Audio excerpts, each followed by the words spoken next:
Hi guys, welcome to everybody. This is a short primer about Izzet abjure. This is a deck that wants to exploit the abjure card, which is a counter spell 1 blue that requires us to sacrifice a permanent, which is of course Torek, but can be a major upside if you have something like Cryogenic or Relic down and you just want to draw card as efficiently as possible. To complement this plan, we are playing three copies of Fallacy Archaeologist, which is sackable.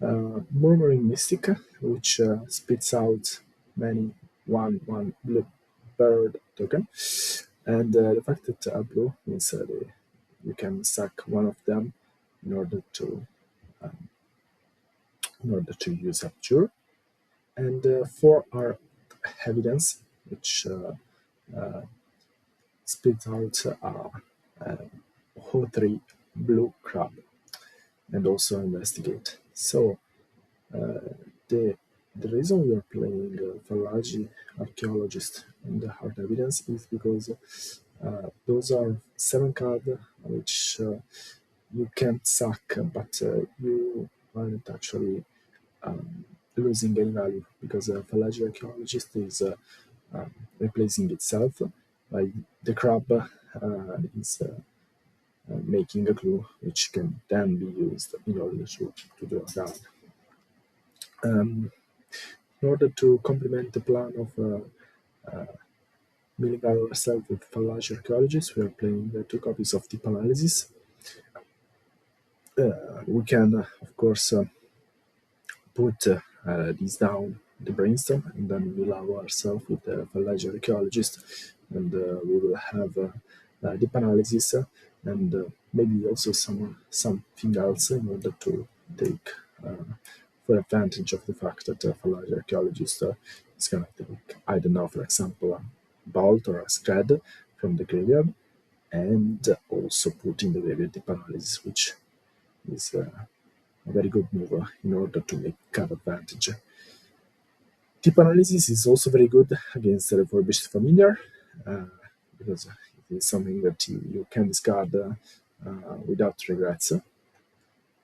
And then the best thing color to complement this strategy is red. We are just playing 8 spell red, so it's just a mini splash of the red color. Because Scred is a really important card. Scred is basically 1 mana, kill everything, especially in the late game. And this is very good, also because in the early game you just want to control the spell on the stack with Abjure, and you're then gonna remove the thing that you have missed with the Scred, Bolt, or also Breath Weapon. Breath Weapon, which is an all-star in this deck because um, you can pretty much clear the board of most of the um, deck which plays a smaller creature.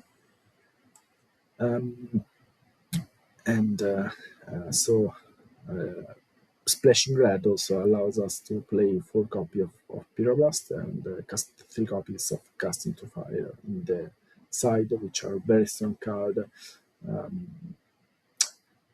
would say especially Pyroblast against Morbid Terror. Um, with the fact that we have much control of what we draw, especially with Brainstorm, we are playing 1 copy of Relic of Progenitus and 1 copy of Campfire. Campfire is also very important, not only because it provides us lives against a more aggressive matchup, but it tends to also be useful against grinding matchup because in this scenario the risk of milling ourselves is real, and so Campfire allows us to always be prepared of the eventuality to go to milling and probably also win that that matchup that went to milling. Relic of Progenitus is instead a very good card. Also, I think that it is deckable because it has tap one colorless exile all things through a card, so it can replace itself in the worst matchup. But in the best, it can't really shine. And also, it provides its small values also against a matchup in which you would think it is not that important. Um, but for example, against redness for the snacker, it is useful. It is useful, of course, against terror, against spy. So it is a very versatile card. And in the matchup in which it doesn't do much, at the very least, is a 2 mana cycle itself. So not too bad, not too shabby. It is also good for the fact that we don't play with our graveyard, so except maybe for deep analysis, which is something that since we play just two, we can flashback before deep analysis and then use Relic of Progenitus. But except for this rare scenario, we can basically use the effect of Relic of Progenitus of Exile World card without any worries. And this is, of course, very good. Mm, So in the matchup, we have Azure Fleet Admiral, which is here, especially against more grindy matchup like Garden, because the Garden can easily answer our threats and also be able to outdraw us. But with Azure Fleet, I think that we can steal the Monarch, and once we steal the Monarch, it is very hard for them to recover it back. So Azure Fleet is maybe just one copy, but it's very important in some matchups. Also, against matchups in which monarchy is important because we don't really have ways to steal monarchy except for the blue bird kind of moving. So in that matchup, having a way to steal the monarchy, which doesn't um, which doesn't involve getting into combat, is key. Then we have 3 copies of Casting to the Fire, which I think that is a very underrated card because it is very strong against all the various affinity matchups, all the various jungle welfare matchup, because we can remove their land. But it is also good against small creatures, against dogs, for example. So very versatile card, which I think could be very good in most of the cases. And then, of course, you draw an Pyroblast because a very strong card.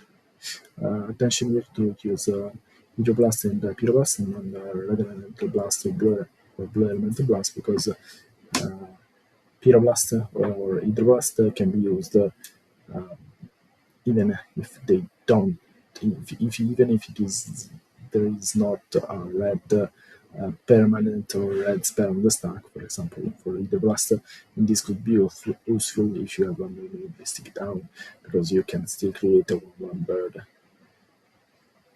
Not that it is particularly useful all the time, but it's a scenario which sometimes could happen. Relic of Progenitus, we use one also into the side because um, it is a very important card also against, for example, other refurbished familiars and Blood Fountain, because Blood Fountain can pick up to familiars, which is of course bad, and can really grind us out of the game if we don't have a Relic of Progenitus to immediately exile the graveyard in that scenario. So this is the deck. We will see next time with some matchups.